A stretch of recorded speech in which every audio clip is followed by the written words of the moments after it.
Greetings, facilitator colleagues, and welcome to the first section of the Facilitator Engagement for University Studies for Student Veterans, within which we're going to devote ourselves to the topics of metacognition and academic mindset. If you go into the University Studies for Student Veterans online tool and you look at the sort of course welcome, over on the left hand side you'll see a series of modules that are laid out. And so in order to access this material, you can go ahead and just click on the very first instructional module, and that is metacognition and mindset. Now, let me just say really quickly before we delve too deeply in here that at any point during this podcast, feel free to put me on pause so that you can do whatever it is that we're doing, navigate the tool in whatever ways that you need to, or in whatever ways that are most productive, and then feel to put me back on play. So feel free to play me and pause me as makes the most sense. So what I'd like to do in this brief podcast is two things.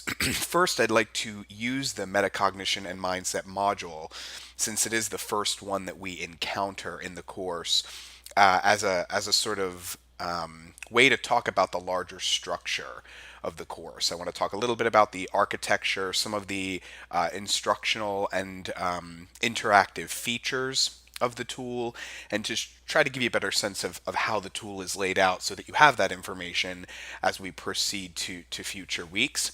And also I want to spend just a little bit of time fleshing out this idea of growth academic mindset.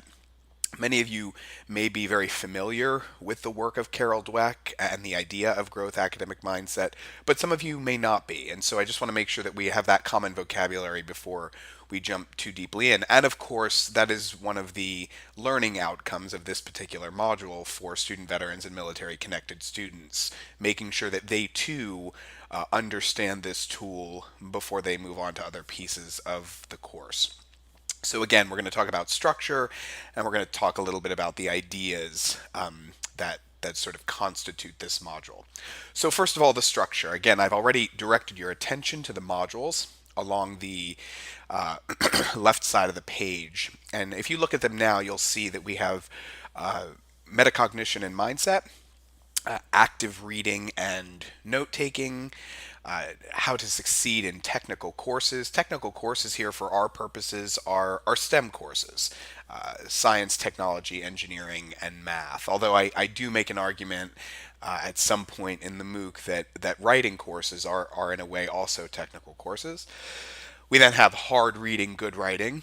That is how to sort of read and consume and comprehend difficult texts, and then how to write compellingly about them. We have effective time management, and finally a module called navigating campus culture. And what you'll see here is you'll see that those are all there listed. In some ways, that sort of left-hand column serves as a kind of a quick sort of syllabus, a kind of hyperlinked syllabus. Those are all of the discrete pieces of instructional material laid out quite clearly on the left-hand side. Now, what you're sort of looking at when you're in the tool here at sort of the first blush is you're looking at a MOOC. You're looking at a massive open online course. And certainly, University Studies for Student Veterans was developed as a MOOC through the edX platform. The way that you might see MOOCs on early U.S. history, or on Chinese philosophy, or on learning how to code in C++. This course exists in exactly the same way, as an immersive online experience that can be experienced from beginning to end in chronological order. A student registers, they go through the welcome and the introductions, and then they sort of dutifully work their way through the curriculum, the way you would work your way through any online curriculum for any course that you were taking, either on the ground or online. So that's the sort of most obvious, in some ways, way to think about this tool. But I want to draw your attention here because I think it's really important for our purposes. and it's certainly important for the learning objectives of this facilitator engagement to also think about this tool as a modular tool. The tool was built in a modular fashion, meaning that while all of the pieces of the curriculum can come together and be utilized in sort of one cohesive way, they can also be sort of experienced as individual pedagogical moments, as sort of individual learning objects. So, what that means is that in addition to experiencing these as an immersive online experience, they can also be experienced as a kind of a la carte menu of resources. Or think about it as a kind of digital library of tools. You know, when you walk into a library, there are all these books all around you. And rather than starting with the book nearest you and then chronologically reading them until you get to the last book on the shelf, you can, of course, cherry pick books that you need, books that are going to help you address your particular concern, books that are relevant to you. And through that process, you can, of course, benefit from using a library without utilizing every single book within it. This tool operates the same way. Because of its modular fashion, people can register for the course, go into the tool, and then utilize pieces of the tool in a non chronological fashion according to their particular need or their particular objective. And what this allows for is some really cool and creative use of the tool. So, for example, we have folks who are utilizing pieces of this curriculum as an orientation resource for military connected students. We have other colleagues who are utilizing pieces of the curriculum for students on academic probation, cherry picking in an a la carte way pieces of this curriculum to address specific skills gaps for students. For example, students who are struggling a little bit maybe in college algebra or calculus 1 because they haven't had math education in many years can sort of jump right to the How to Succeed in Technical Courses module without necessarily having to work dutifully through all of the material that comes prior to that.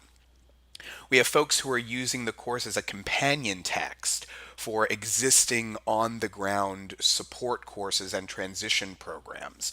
So taking pieces of the curriculum and putting them, assigning them next to pieces of on the ground tools. We also have folks who are using it as a tool for flipped classroom pedagogy. So there are a lot of folks, again, we're working in resource constrained environments. They don't have the time or the bandwidth to teach these skills in a detailed way in the classroom, but they would like to talk with students about how they might approach some of these problems. And so they can assign, again, pieces of this curriculum the way you would assign chapters of a textbook. Students can go away, engage with the material, and then come back to the classroom. And instead of being lectured at, they can engage with the instructor and with each other about how they might utilize these tools. And recently, I just spoke to a colleague at another institution who's actually going to use the tool as a resource for continuing education for support staff who are working with students to do academic skill building. So again, this sort of modularity of the tool is something I really want to highlight here because I think it makes it an incredibly uh, you know, adaptive tool, something that can really be utilized in a variety of contexts with a variety of populations and can really be tailored in ways that many MOOCs that you'll encounter are not able to be tailored. Again, drawing your attention to the left-hand column, you'll see topic areas. These are the sort of 6 modules. You'll see subtopics. Those are topics within those modules, and then underneath those you'll see activities within subtopics. And there are a variety of activities in the MOOC to help engage students in varieties of ways. There are reflection exercises that encourage them to think about how a particular topic relates to their own experience as a transitioning service member. We have discussion exercises where students are encouraged to get into the discussion boards and hash things out with other students that are taking the course. We have these sections called Let's Listen exercises, what we call veteran voices.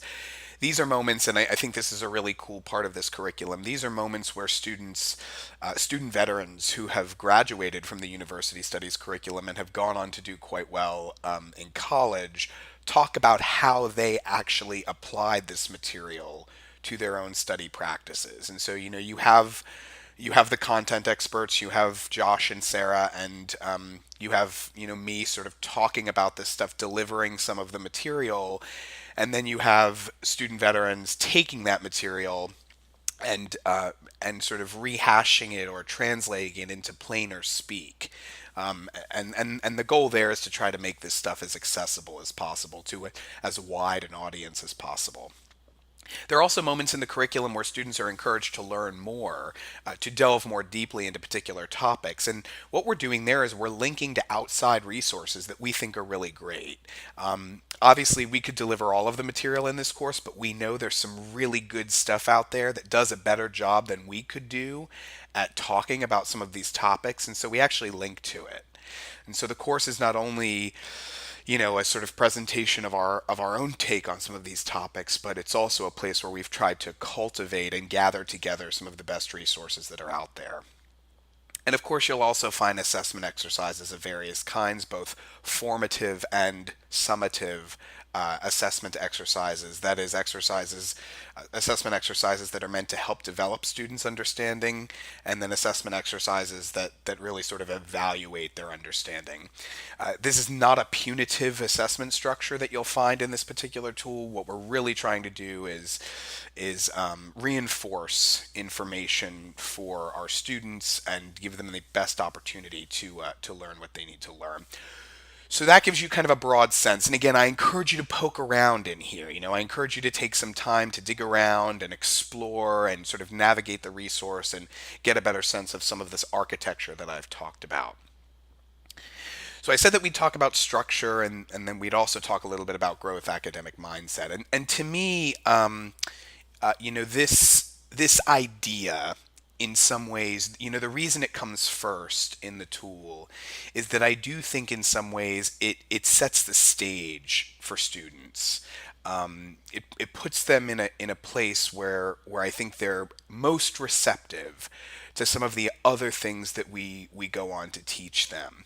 And I think, in our own work with student veterans, in my own work with military connected students, it's an idea that's really cool, and it's a pedagogical moment that's really productive and really rich and really satisfying, because what military connected students often find is that even though they don't necessarily know what growth academic mindset is, or even though they may have never really encountered that term, it's something that most of them have developed already. And helping them recognize that and come to that realization is profoundly satisfying, and I think really productive for them. So for those of you who aren't overly familiar with this term, obviously metacognition is something we generally hear a little more often. Metacognition is the idea that that a learner learns what they're learning, but that they can also learn to think about how they learn.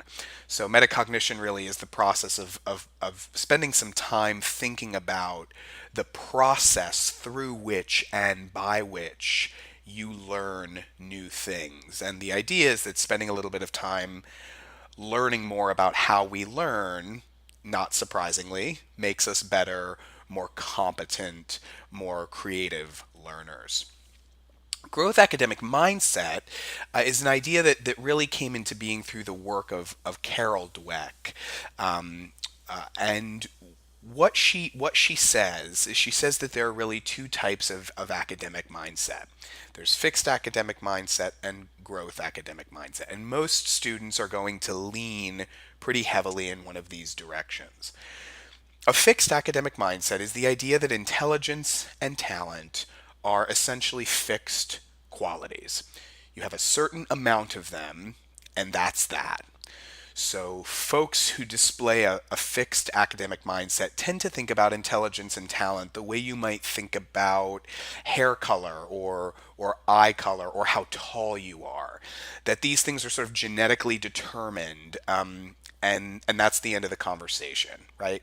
And the truth is a lot of the ways that we grow up thinking about our intelligence and talent really does kind of quietly reinforce this fixed idea.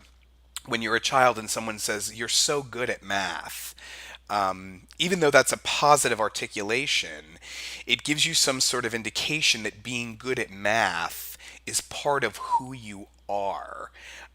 Like someone might say, you have a nice smile, or wow, you're really tall. Um, Similarly, of course, in a more negative formulation of this is, when someone hears that they're not good at math, or, when parents in an attempt to sympathize or empathize with their child say, oh, don't worry that you're not good at math, I'm not good at math either. This, of course, reinforces the idea that these qualities are sort of genetic, that they're sort of, inherited, and that they're fixed in some sort of meaningful way.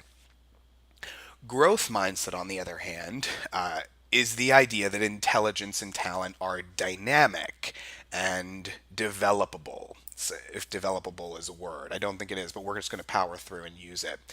Capable of being developed, capable of being grown. So rather than thinking about intelligence and talent as in the way that you might think about hair color or eye color, you think about intelligence and talent the way you would think about a muscle. And by that I mean that it can be grown, that intelligence and talent can be grown and developed and honed and cultivated through effort and good strategies and competent and caring training. Right? So through effort and good strategies, you can grow your intelligence, or you can grow your talent in a specific area the way that you can grow a muscle. And it's quite intuitive to folks that you can grow a muscle. If you try to do 10 pull-ups and you can only do 4 pull-ups, most of us don't immediately assume that 4 pull-ups is the only number of pull-ups we'll ever be able to do. We sort of understand intuitively that in order to do more pull-ups, we're going to need to work hard, and we're going to need to get a personal trainer, and we're going to need to spend time on it every day, and that eventually our muscles will allow us to do 10 pull-ups. But when we take a math test and we don't do well on it, we often, especially if we display a fixed mindset, we just assume that the reason that we did poorly is because we've reached the natural limits of our mathematical talent, and so we should probably pursue something different.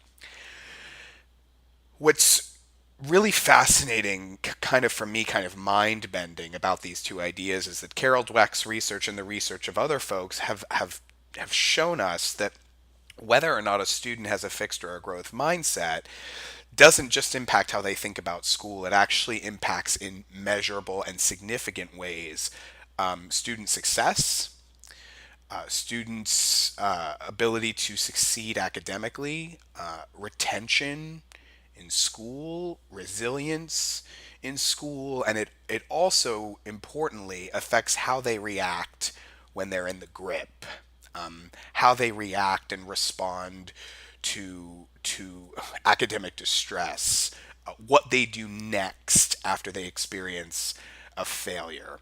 And it won't be surprising for you to hear that students who display a growth academic mindset tend to be more resilient, they tend to respond in more productive ways to failure, and they tend to understand sort of implicitly that if they come up against an obstacle, what they need to do in order to overcome that obstacle is they need to train harder, they need to work a little harder, they need to use better strategies in order to overcome it. But the idea that it would be overcomable is sort of obvious to them.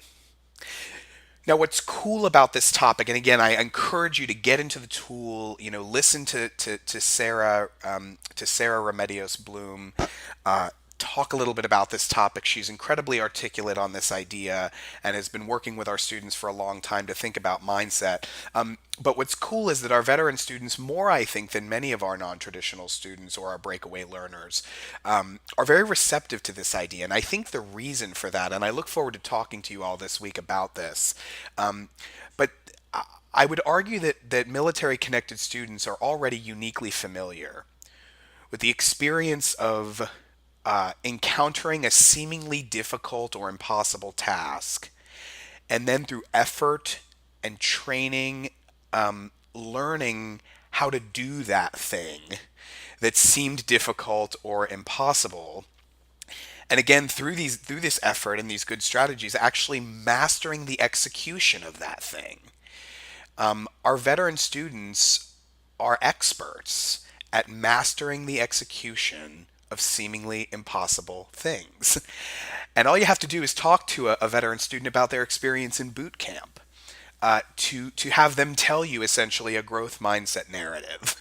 To tell you a story of thinking that running this far was impossible, or doing this many push-ups or pull-ups was impossible, or achieving this or that physical or mental task as impossible. And then, of course, precisely through the process of training, learning, growing, working hard, achieving all of those things. So, you know, I don't I don't think that students, veteran students, really need to be convinced that growth mindset exists, right? But what I do think they need a little bit of convincing of is that the growth mindset that they had in the military can help them in school, right? In some ways, I think that our veteran students come into college with what I might call a growth military mindset, and our challenge as educators and higher education professionals is to convince them that a growth military mindset can become a growth academic mindset, because actually they're not two different things. Growth military mindset and growth academic mindset are both just growth mindset. They are both the idea that your abilities and your talents and your capacities can be grown.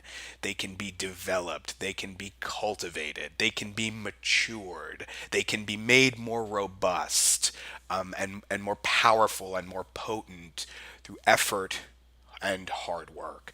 And so I think for us, it's the question really is, how do we convince our students that this extraordinary skill that they already have, that's something they already know, is in fact transferable to the higher education environment, that they already know how to do the most important thing that they're going to need to do in college, and that is to learn how to do things they don't already know how to do, and to overcome stuff that seems hard at first. So the questions we're going to talk about, this week during our video conference is really, how have you done that on your campus? How are you doing that on your campus? What are the best practices at your institution for convincing students, military connected students, that their mindset that they had in the military can help them develop the right kind of mindset for school? Are you cultivating a growth mindset culture on your campus? And if so, how? Through what kinds of conversations, through what kinds of tools, and through what kinds of resources? Because I really do think that this idea is powerful for our veteran students, and it gives us an opportunity to communicate to them that they're already bringing with them one of the key ingredients they're going to need to really succeed in college.